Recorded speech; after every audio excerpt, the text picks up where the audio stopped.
ตามเบิ่งติดตามเบิ่งแน่ได้มื้อนี้ EP4 มื้อนี้มื้อที่4โอ้ถือว่าได้ไว้เนาะร้านสร้างยินซี่เนาะแน่มึงในตีเกาะแกงหั่นเห็นบ่แตกเลยเบิ่งในตี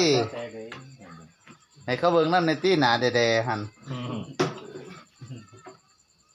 เนี่ยนี่ล่ะชีวิตสร้างเป็นแน่นี่ล่ะเดี๋ยวแต่ราคาเป็นราคาที่ว่าเล่งงาน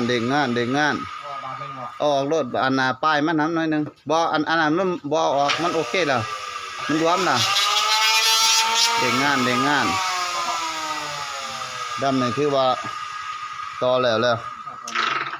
คัดก็ได้ส่วนหนึงมื้ออื่นสิถอดกรงฟางออกครับนี่เล่งงานคำก็ดุยเลยจัดไปมื้อนี้ลำที่2ถือว่า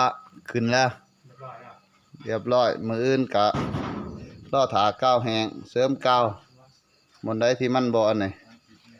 งานเด็กงานเด้งสนามมังแค้นพอกันสนามมังแค้นเป็นยุงอยู่ทางมันสร้างนกยุงกับสร้างอินทรีเป็นยุงอยู่เขาบ่ทันได้กินคำล่ะพูดพี่น้องเอ้ยเนี่ยเป็ดก็ยังบ่ทันมีอยู่ลำนี้คือลำที่2หายว่าหนามาเลยพี่ก็ถากาวแห้งคัดถอดกรงพังออกเอากรงแทะใส่ตามเบิ่งน้ำกันสนามมังแค้นเฮาเป็นได้ไดงานน้อยนึงเด็กงานเดินมันแดวโอ้ร้านสร้างจังซี่นี่บ่ปลาเลยอันพระแพร่สีสมของเคาะเลยมีตัวเดียวอยู่แล้วขี้โมกย่อยบ่จังว่าเพื่อจังไดเสื้อข้าวกลมนี่มีตัวเดียวโอ้จับยุบเลยโอ้เฮ็ดแบบสร้างจังซี่เด้อร้านก็ละมือยุ่มเอาโลดเด้เนาะสร้างลูกยุ่งใส่เกียงกับสร้างนี่สีดงยุ่งร้านสร้างจังซี่ใส่มือโลดนี่ถึงขาลับหรือวะมื้ออื่นปรับขอบขนำตกแต่งขนำเป็นยุงอยู่คำก็ได้ลุยเลยงานเด็กยุบเขาเลย